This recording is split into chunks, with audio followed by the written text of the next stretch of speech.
Hello and welcome to another edition of The Root of the Story. I'm your host, Regina Montgomery, and today we're going to be talking one of my favorite subjects, food.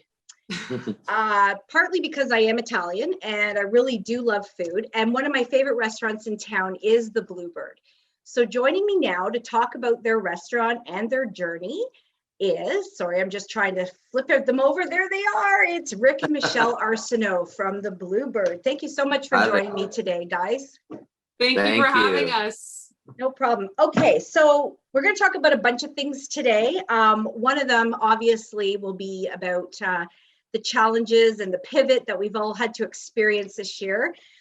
So especially being in the restaurant industry, we know that it's been tough for businesses, especially restaurants, who've had to open and close numerous times.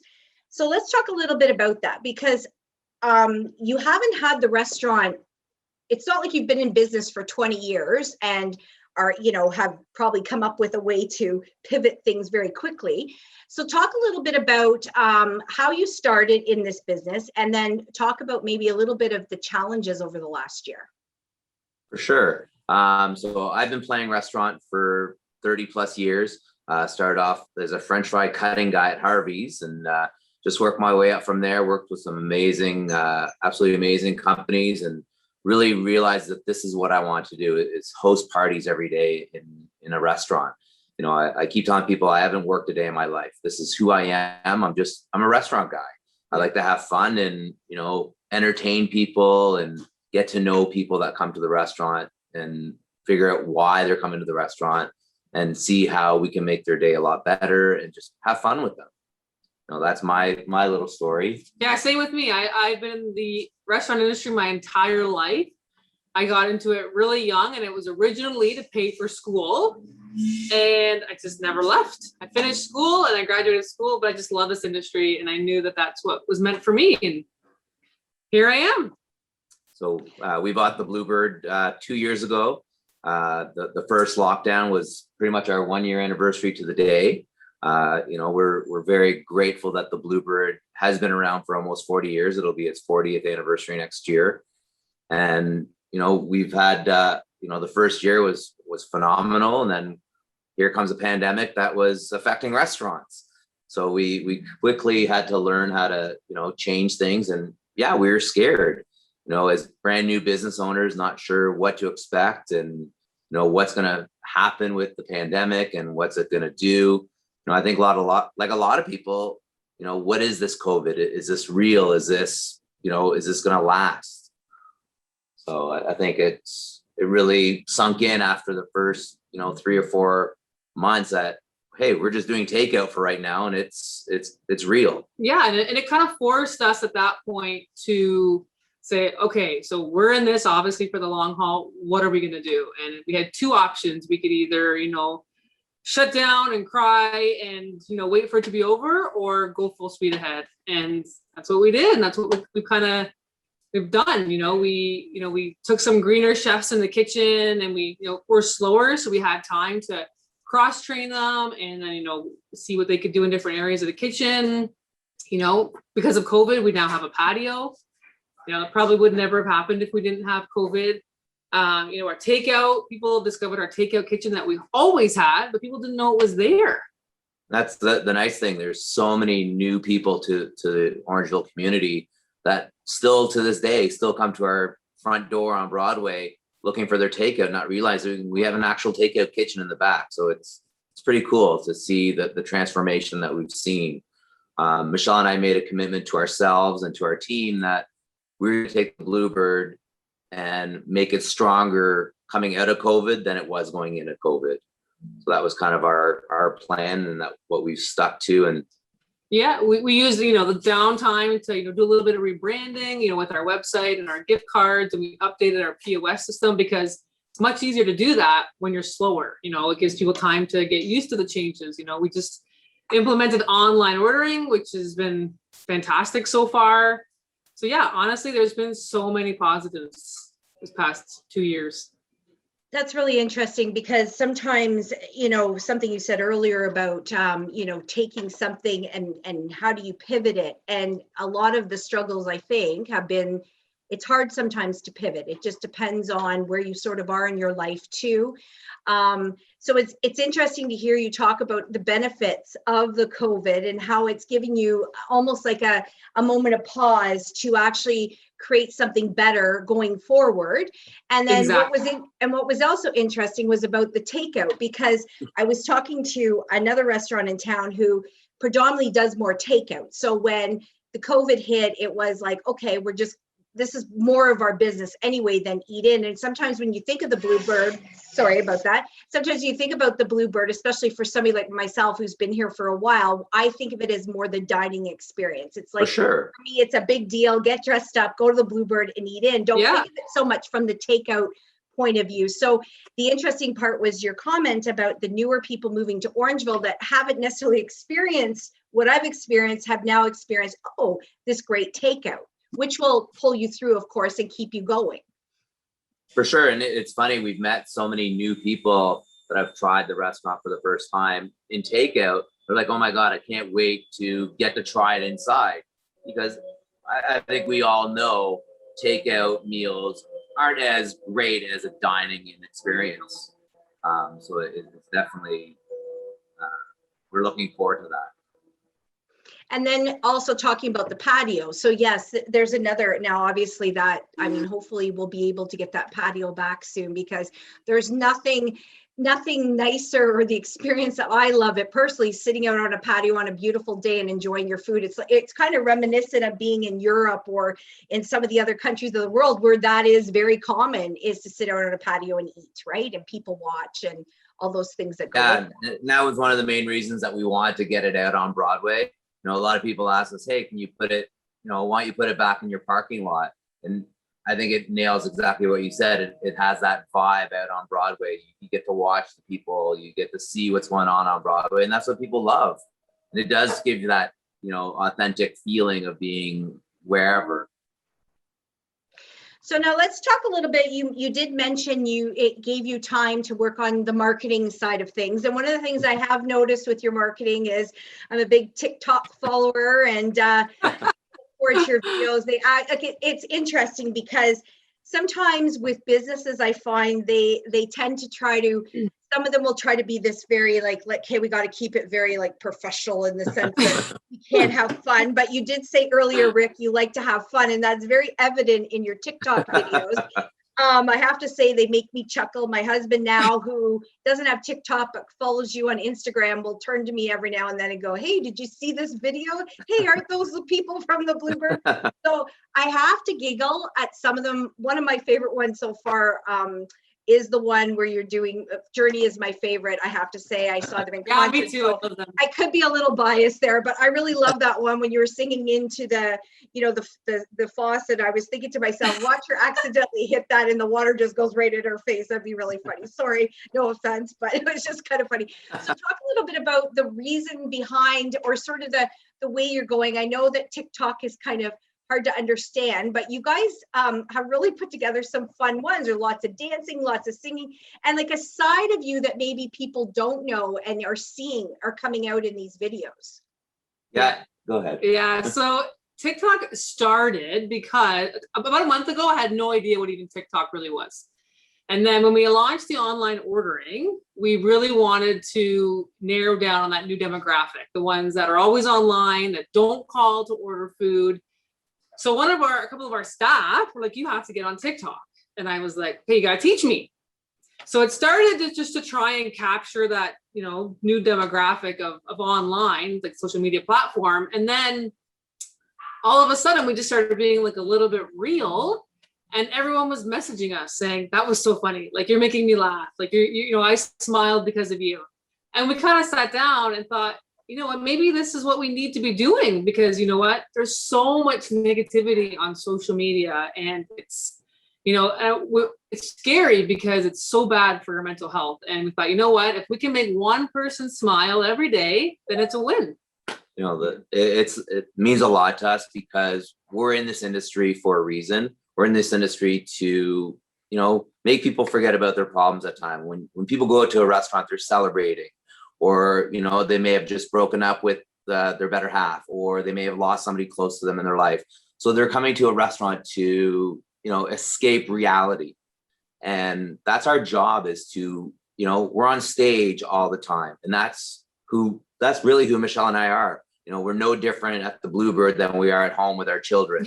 Our kids think we're crazy and wacky, and, we prank each other, we prank our kids, and we just, we're a fun family. That's who we are. We don't change. We don't want to put it on a show. And we talk a lot about it is, are we taking a risk by doing this as business owners? How are people going to look at us? Are they going to think, who are these two crazy people? But we thought, you know what, that's who we are. And I'm not going to change who I am. And, in the long run, we hope people are going to come up from Toronto and say, hey, we saw you on TikTok or whatever, it may be. And that's, that's fine. And if we can get to that, as Michelle said, that new demographic of people, then it's only beneficial for our business. It's beneficial for the community. We want people to know Orangeville because we love this town so much and the people in it. And if we can, do what we can for this community, let's have fun doing it. Yeah, now we just enjoy doing them. It makes us laugh. So it's almost like a stress relief for us because, we do them and we laugh. Like it's just. Yeah, the two of us were here alone in the restaurant and we were having fun doing these videos, and we were both of us in tears laughing so much. And, we found a new fun thing to do together as a couple. Yeah, it's so many crazy things in a TikTok. We love it. Actually, that takes me to my next question about being a couple and working together. There are some challenges. Maybe you don't want to share them, but there's got to be challenges of, because I know personally, my husband will agree we could never work together. It's just the way it is. We complement each other in a lot of ways, but working together just would not work out because of the way I work and the way he works, very different. So talk a little bit about that, the synergies between the two of you and that working relationship. I mean, obviously you don't, living with somebody, being married with somebody has its own challenges, and then you've got to go to work together. You've got to know how to separate that from work, professional and personal life. So talk a little bit about how it is working together. How do you make that happen? I think we talked about that when we first bought the restaurant because, this was Michelle's home. She was here for almost 3 years before us buying the restaurant. And, we always knew we wanted the Bluebird. And we talked a lot about that working together. And it's funny, we're here, 8, 10 hours, 12 hours a day together. We barely see each other. We're each doing our own thing. We each have our own tasks that we need to do for the day. And I think because we have such an amazing friendship and as husband and wife or as best friends, I think it's transpired, to that. Yeah, our personalities really complement each other. Whatever he is, I'm not, and when I'm not, he is. So it kind of just works. Like it just works. I mean, we're both the same personality type. So like I said, it just really works. That I'm not gonna lie. There's days I just want to lock her in the walk-in and leave her there for the day because she's annoyed me. But I'm not going to do that. But we might make a TikTok out of it. I look forward to that one. So talk a little bit about the menu. So this must be tough. Like where I'm going with this one is when I come there, I never really know what to order because I love everything. And sometimes I go there with something in my head. I really love the goat cheese salad, but now I really love the spinach one. I don't know. I switched. Spinach a la Bluebird. Yeah, I love that one. And my husband, he's consistent. I'm just getting the chicken, and me all like, okay, let's try anything. So I'm curious as to know, do you guys have a favorite? Is there a favorite on the menu that you like? How does that work out? And when you're creating the menu, do you create, are you involved in the creation of the menu, or is that up to the chefs? So we're actually very fortunate. The menu that was at the Bluebird was amazing, and we didn't change the core menu. We've added a few new things since people then. knew it too. People know the menu. They know what they're coming here for. So we didn't want to mess with that. But, for example, Michelle ate the exact same thing, the penne Palermo, for 10 years. And when we bought the restaurant, I was like, Michelle, it's time to expand your menu preference because we got to eat everything here. To be honest, myself, I don't have a favorite. I love everything on the menu here. As far as creating the menu, we let all our guys, take the lead on it. Obviously, Michelle and I have, our influences on the menu, but Chef Doug has kind of carte blanche to come out with what he wants. And it's great because Doug's taken the opportunity to teach some of the younger guys, and everybody's involved in the kitchen. Everybody has their, say in what goes on the menu for our features, because we come up with features every day. Lunch and dinner are different features. So we let the guys have fun and show their creative palettes. It's amazing. It's amazing to see what they can come up with, because they all have different kind of energies and different kind of creativity. So you know what, worst case scenario, it doesn't work for that meal period, and it is what it is. But you know what, they have the empowerment to try it. Yeah, that's how I kind of got my start in the industry, playing in the kitchen. People gave me the opportunity to do what I do and have fun doing it. And as a leader, that's kind of what I try to empower my team. It gives them a spark. They come up with such creative things. I think the biggest one that we saw was when we did a Caribbean paint night. Yeah. And the guys had so much fun creating Caribbean food in an Italian restaurant. So it was, the flair that they put on it was unbelievable. It was so well received. So what kind of advice would you give to somebody who, there are I've noticed, not necessarily locally, but just, on social media, that there are some people starting up new restaurants. This might've been in the plans for them. And then, maybe COVID hit last year, they thought they put it over to this year. So what kind of advice would you give to people, who are maybe already in the situation, already own a restaurant, or going through these ups and downs, and maybe somebody who's considering opening a restaurant during a pandemic? What sort of things would you tell them? Go ahead. Well, there's a couple. First of all, I would say that your team is your number one. You've got to look after your people, because your people will take care of your business. And we are so fortunate to have such an amazing team behind us. So that would definitely be number one. And community. Always, always give back, because the community is why you were there. The community is why you were going to thrive. So you need to give back as much as they give to you. Yeah, those are two, the exact same points I was going to say.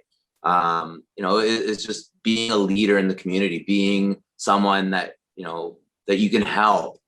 Michelle and I try to support other local businesses as much as we can. And we try to talk to people to see, what can we do to help people?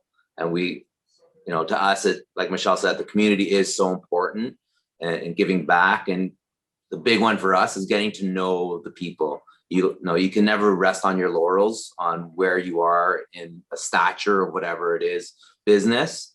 And, Michelle and I pride ourselves on trying to get to know every single person that comes to the Bluebird, and talk to everybody, whether it's, we go out to their cars and take out now and just chat, and, so they know who Michelle and I are. And we to us, that's super, super important. And to, any business owner, any business, it's, take care of your people. Yeah. People is what drives your business. Yeah, and we have so many amazing places to eat here. Like Orangeville is the best town for restaurants.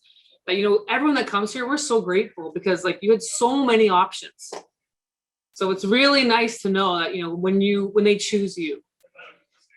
So one of the things I did notice is when you do takeout, you leave these little messages on the bags, and some of them are thought-provoking, some of them are funny. And I think it's like this added piece. It's like getting a thank you note, but in a more thoughtful way. I remember when we did my husband's birthday thing, there was like this big message on every bag, and I had ordered a lot of stuff, so they were all separated with the way I asked them, because I had to do drop-offs. But it's the little things that mean a lot, and they take only a couple of seconds to do. Where do you come up with some of the ideas for the thought-provoking stuff? Is this like every moment you're thinking, you're writing it down? Like, where does it come from? You know what? I think it's honestly that we're always, I'm a very competitive person by nature, and I want the Bluebird to be at the top of everything, because I'm so passionate about it. And I'm always trying to push the envelope and think like there's no box, because I want to be unique. I want to keep moving the needle forward. And it's funny that the messages started off by, the first lockdown, it was Michelle and I and Cole, our son, doing the bagging and everything. We just had the couple chefs in the kitchen. And, you know, it started off just for fun, writing notes to people that we knew that were coming in. And we miss people, right? Like, it was so hard, like, not talking to people. Like, you know, we're in this industry to socialize. So not talking to people was so hard for us. So we're like, okay, well, let's write the notes on the bags. And then we started seeing pictures on social media, people posting, hey, I was at the Bluebird, I got a beautiful note. And then it became to the point where I didn't want to miss a note because I'd feel bad saying, oh my gosh, you know, Joe Blow didn't get his note on his bag and he's posting, oh, where's my note? Yeah, if we saw bags post about notes, we're like, no, so we missed one. Yeah, so now, though, you know, we talked, you know, when the team came back, we said, you know, this is a new thing. Like, we're, you know, recognizing every single person and every single bag, right? You know, leave something with them, whether it be funny, whether it be inspirational, whether it's a hello, anything, just make it personal and make it for them. And that's just the thing. It's a thing. The takeout kids have taken and ran with it. You know, some of the sayings are amazing that they're putting on. And, yeah, you know, it's not, you know, but initiated by Michelle or I what to say. They're just, yeah, they'll come up to us and like, hey, I got this really good pizza joke. And they're like, oh, tell us. And like, I'm going to write it on the box. Like, okay. And then they're like, get emoji stickers. So they're like, we have jokes. Can you get emoji stickers to put them on the box? I was like, sure. Of course, Amazon's got everything. So I ordered some emoji stickers. You know, anything that, you know, we can do to, you know, make people's day better. That's why we're here. You know, so tonight, for example, we're doing a make your own pizza and paint night with Emma Pink, one of the local artists.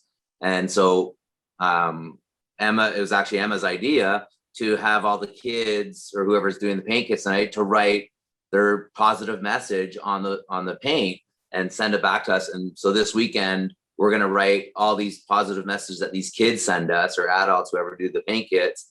We're going to write their messages on our bags this weekend for fun. And you know, we want to get that positivity out of there. Yeah, I feel like we have to flood the world with positivity if we're going to change anything. So whatever we can do to.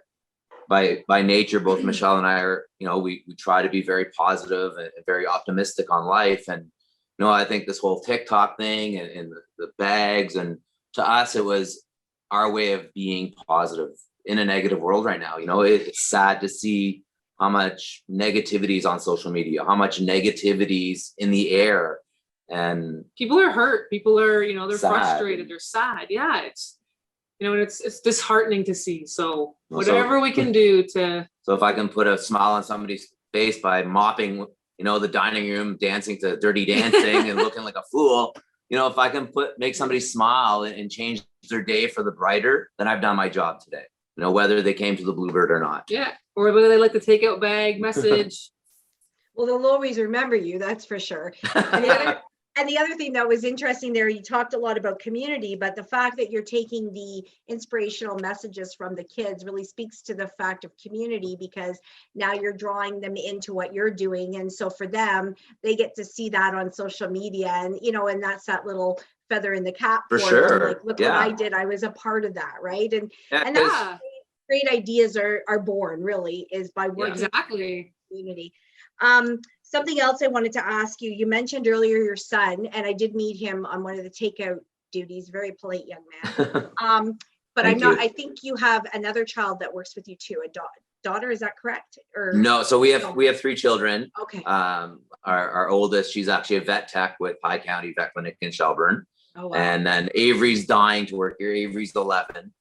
She's waiting to get into the restaurant. She comes in sometimes, so she hasn't been in a while, but she comes in, you know, sometimes, and Joe will make pizzas with her, or, you know, sometimes she likes to bus tables when it's like quieter at night. But no, she's dying to get in here. So how is that? Because I know sometimes, like, because one of the businesses I owned, I made my children part of the staff because it just made sense. But, you know, sometimes they go begrudgingly. So how is that? How getting I mean, you have one that really wants to be involved, and I'm assuming the other one's happy to be there. So what's that like, having your kids working with you? You know, it has been different because we do try to hold them accountable as much as we hold our staff accountable. And you know, it's very important to Michelle and I as leaders in our restaurant to not show that, you know, that Cole's any different than any other staff that works for us. And, you know, he has a customer service gene in him, and he does a phenomenal job, you know, in our takeout. But But again, we hold them accountable just like we would hold anybody else accountable. And he understands that when we go home, we're at home, and when we're here, it's completely different. When we talk to him about something, it's, you know, as your employer, it's not mom and dad. So, and he's very, very good with that. And we know we're fortunate that he is such a great employee. You know, he is so friendly and he loves customer service. So, you know, we don't really have too many issues. Oh, that's good. Okay, well, is there anything else you wanted to add to this? Is there something that I missed or something that you wanted to share? No, I think the big one is, you know, we want to take the opportunity to thank the community for the support they've given the Bluebird and all the other local businesses in Orangeville. Yeah, even from our shares and our comments and posting our stuff, you know, and, you know, buying into our paint nights when we do experiences and try to, you know, do one-offs. They're so supportive. We sold 20 packages tonight. So we're super excited about that. Yeah, we're so grateful to the community for what they do for, like I said, not only us at the Bluebird, but, you know, supporting local is so important nowadays, and supporting small businesses. And, you know, Orangeville and the community's really rallied around that. So, yeah. And I think actually that's another positive out of COVID is, you know, the fact that people are now realizing how important it is to support local. Before, I think it was, you know, people weren't sure, but now they get it. So, you know, everyone benefits from that. Okay, well, thank you so much for taking time out of your very busy schedule. our pleasure. I look forward to the Tik Tok that's going to probably come out today, and I'm sure it'll give me a good laugh. And keep up with the great positive work, because I think that is important. You're so right. We need to flood the social media outlets with positivity. So thank you so much for doing that. That concludes this edition. Oh, sorry. Go ahead. Yeah, okay. No, thank you for including us in this, and, you know, showcasing local businesses and stuff. It really means a lot to Michelle and I. Yeah, so what you're doing is amazing. Oh, thank you. Well, it's fun for me too, so I do enjoy it. So this is my outlet. Anyway, thank you so much for joining us on another edition of The Root of the Story. And don't forget that this show is dedicated and is a platform for anybody who owns a business or anybody in our community that has a very interesting story that they want to share. Until next time, I'm Radina Montgomery. Make sure to like. All the links will be put into the description on my social media page, and make sure to like all the social media platforms so that you can keep up to date and you can watch some of those great TikTok videos. Until next time, have a great day. Thank you.